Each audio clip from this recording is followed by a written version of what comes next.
নমস্কার। আজকে আমি রান্না করব নিরামিষ একটি রেসিপি, পেঁপে আর আলু দিয়ে ডালের বড়া তরকারি। দেখো তবে আমি কেমন করে ডালের বড়া তরকারি পেঁপে আর আলু দিয়ে রান্না করছি, রেসিপিটি একবার দেখে নাও।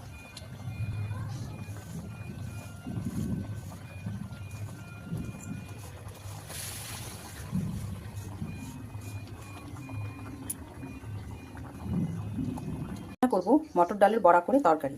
সেই জন্য আমি এখানে নিয়ে নিয়েছি পেঁপে আর আলু। আমি আজকে পেঁপে আর আলু দিয়ে রান্না করব। কেটে নিয়েছি পেঁপে আর আলু, আর এখানে আছে মটর ডাল ভিজিয়ে রেখেছি। ভিজিয়ে রেখে আমি পেস্ট করে নিয়েছি। এখন আমি বড়াটা ভাজবো। আমি রান্নাটা শুরু করছি, দেখে নাও বন্ধুরা। ডাল বাটায় দিয়ে দেবো আমি হলুদ গুঁড়ো, আর দিয়ে দেবো নুন। এবার আমি এটা হাত দিয়ে মেখে নেব। কড়াই বসিয়ে নিয়েছি, তেল গরম হয়ে গেছে। এখানে আমি এবার ছোট ছোট করে বড়ার আকারে ভেজে নেব।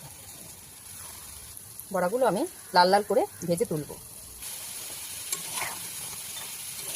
এপিট উপুট করে তেলে নাড়িয়ে চাড়িয়ে আমি লাল লাল করে ভেজে নেব। বড়াগুলো ভাজা হয়ে গেছে, আমি তুলে নিয়েছি। বসিয়ে নিয়েছি কড়াই। কড়াই গরম হয়ে গেছে। এবার আমি এখানে দিয়ে দেবো তেল। এখানে দিয়ে দেবো আমি শুকনো লঙ্কা, তেজপাতা আর জিরে ফোড়ন। মশলাটা আমার ভাজা হয়ে গেছে। এবার আমি এখানে দিয়ে দেবো জিরে, আদা আর কাঁচা লঙ্কা পেস্ট। আমি এই তেলের মধ্যে দিয়ে দেবো।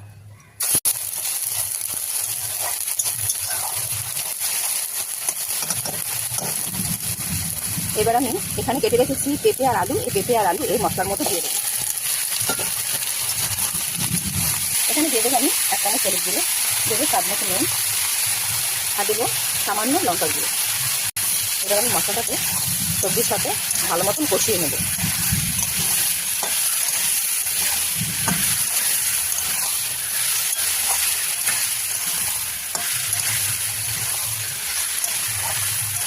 তোমরা এভাবে পেঁপে আর আলু দিয়ে ডালের বড়া তরকারি করে খেয়ে দেখে বন্ধুরা, দারুণ লাগে।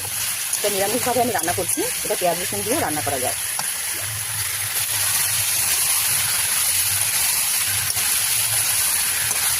মশলার সাথে সবজিটা ভালো মতন কষাবো, যাতে ভালো মতন কষে তেল ওঠে। তেল ওঠা পর্যন্ত আমি ভালো মতন কষিয়ে নেব। মশলাটা আমার ভালো কষা হয়ে গেছে।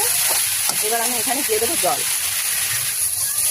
এবার আমি ঢাকা দিয়ে রান্না করবো যতক্ষণ না সবজিটা সেদ্ধ হয়। বড়া তরকারি আমার একদমই, এখানে তরকারি আমার মোটামুটি সেদ্ধ হয়ে গেছে। পেঁপে আর আলু এখানে সেদ্ধ হয়ে গেছে।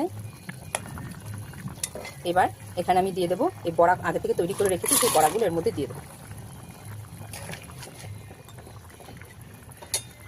আর দিয়ে দেবো